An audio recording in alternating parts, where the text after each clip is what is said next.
Toyumuzdan hoş geldiniz.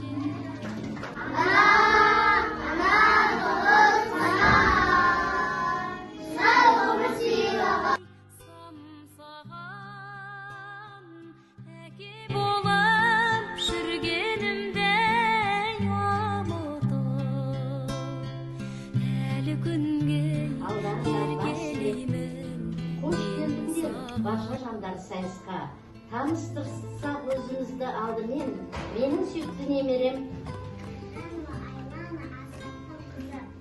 12 ата жалайы. Атым жаңа сұрасаң келем деген жерденмін, алған деген бақ қонған қасиетті елденмін, парасатты тәрбие алсам үйде әжемнен, мектебімнен мерейлі білім нәрін.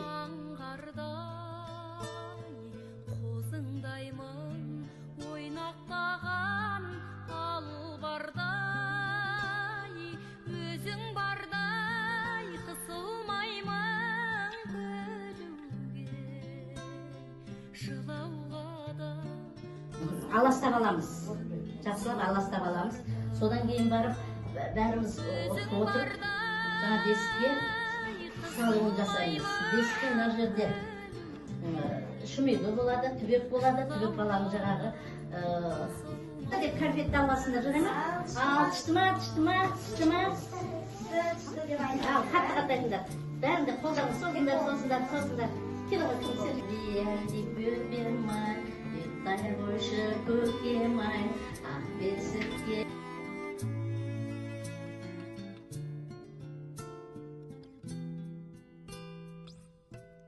Мен өзіңнен қабылдаппын сүйуді.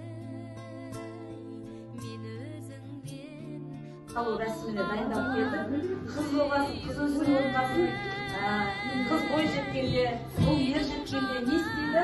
Ата-аналары қыз көріп, қызға құда түсуге барады, ұлдарын үйлендіру үшін. Құда жеңгесінің еліне барғанда ірге көруге кілем салып, және қыз сенің жаның жүрегіме ораулы. Менің жаным жаулығыңа үюлі. Менің жаным жаулығыңа. Сағынышым сары ормандай самсаған, әке болып жүргенімде. Қалмығы деген болады. Сол бұл, мына бір қоржын құда жеңгесінің киіт рәсімі болады. Бір қоржын кетті. Екінші қоржын, мысалыға, ол ана ауылдан бары жоқ, теріскейден солтүстікке, шығыстан батысқа барып, Қазақстан үлкен ғой. Әр ел әртүрлі. Бір ел егіншілікпен айналысады, бір ел мал шаруашылығы. Сонда мысалы елде малдың ол кезде тәттілік тұрман, бірақ қазіргі заманда мынандай тәттілер салдық, себебі бұның ішіне құрт, ірімшік, осы мал өнімінен жасалатын тәттілер жасалады.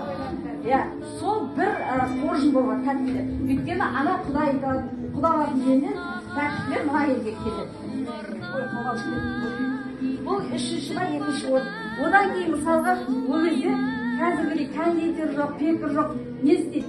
Нан тоғыз деген бар ғой, онда сол баяғыдан келатқан. Өздері қолдан неше түрлі нандар, тоқаш, бауырсақ пісіріп, міне, оны да бір қоржынға салып, артып алып келген.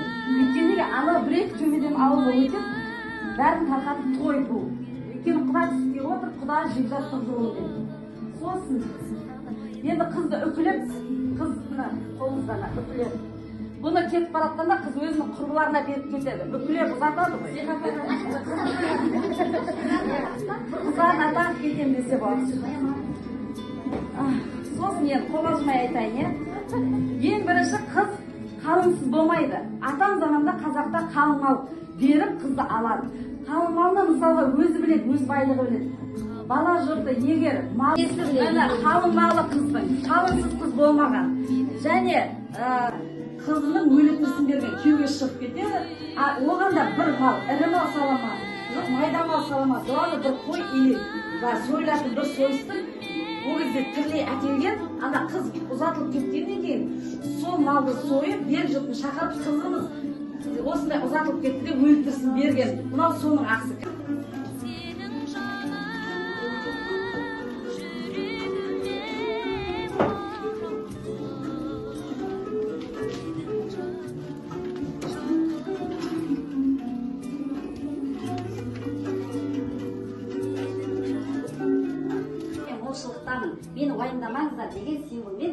сондай ой өрнектер жасап сыйлықтар жіберіп отырған екен қыздар. Міне сондай нені білдіретін мынау құс мойын құс.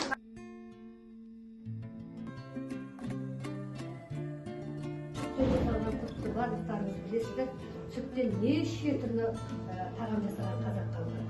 Ең бірінші жаңа сүтті ішкен, ол сүтті жақсылап қайнатып дәу-дәу тоққан. Мадақтамамен менің тәтті немерем атты сайыста бірінші орын алғаны үшін Дүйсенкүл әжемен немересі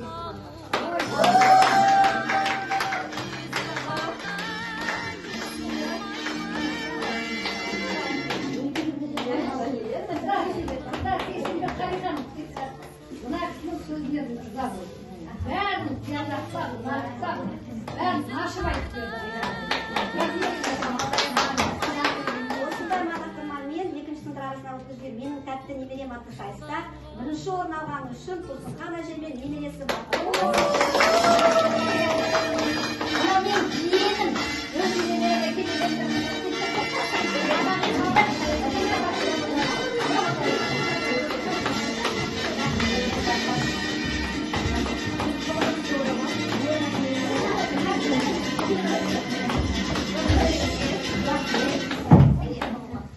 Мадақтама Көкөлдек ауылдық орта мектебі коммуналдық мемлекеттік мекемесінің екінші сынып арасына өткізген менің тәтті немерем атты сайыста бас жүлде